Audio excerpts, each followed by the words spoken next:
Good morning, good morning, good morning mga ka-showbiz. Para sa ating balitang showbiz sa araw na ito, David Licauco nagmamadali ng lumabas sa bahay ni Kuya para kay Barbie Fortesa. At ang balitang showbiz na yan ay hatid po sa atin ni Chikates Today. Nasa description po yung link ng channel niya. Bisitahin po at pakisubscribe na rin. At syempre wag nyo rin din po sanang kalimutan na mag-subscribe dito sa ating channel at hit ang notification bell para laging mauna ka sa mga bagong balitang showbiz. Panoorin at pakinggan ang buong detalye at ikaw na ang humusga.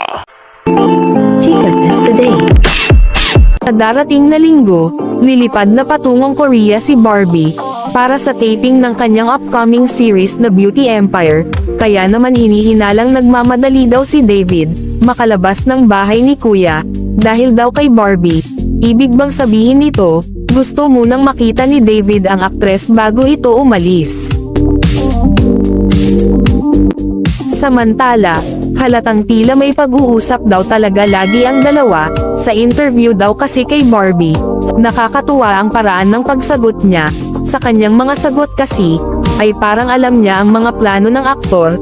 Mukhang may pag-uusap daw lagi ang dalawa. Updated ang aktres sa mga ganap ni Ginoo, marahil ay palagi silang magka-text gaya ng sinasabi ni David. Sobrang proud kasi si Barbie Fortesa sa pagpasok ni David Licauco sa Pinoy Big Brother Celebrity Collab Edition bilang isang house guest. Hindi napigilan ng aktres na matuwa para sa kanyang ka-love team na si David sa bago nitong milestone, at mapapansin talaga sa mga interview ni Barbie. Puro magaganda ang sinasabi ni Barbie tungkol kay David. I'm just really proud of him. Ako, to be honest, parang wala akong ganong level ng lakas ng loob para pumasok sa loob ng bahay ni Kuya. And si David kasi yung tipo ng tao na marami ka rin talagang makukuha sa kanya in terms of outlook sa buhay. Samantala, iniisip ng mga fanay na baka daw hindi magkasama ang Barda sa kanilang fan meet ngayong May 17. Subalit, usap-usapan na bago daw ang fan meet ng Barda, ay makakabalik na si Barbie mula sa Korea, kaya kahit papaano mapasaya nila ang Barda fans, nasabik nang makita silang dalawa.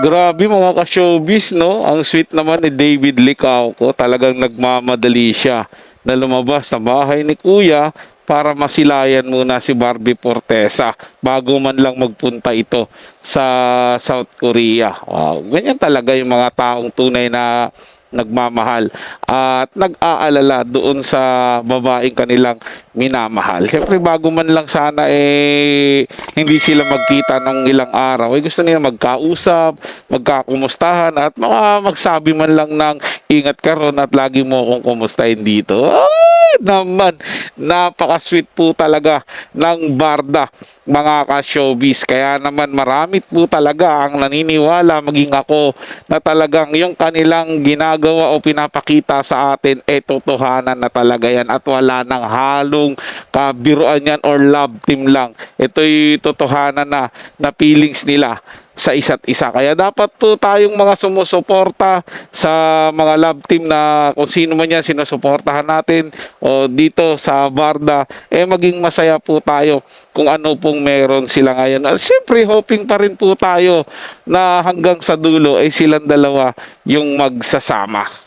Para sa mga bagong balitang showbiz, ugaliing tumutok dito sa ating channel at mag-subscribe at hit ang notification bell para laging mauna ka sa mga bagong balitang showbiz.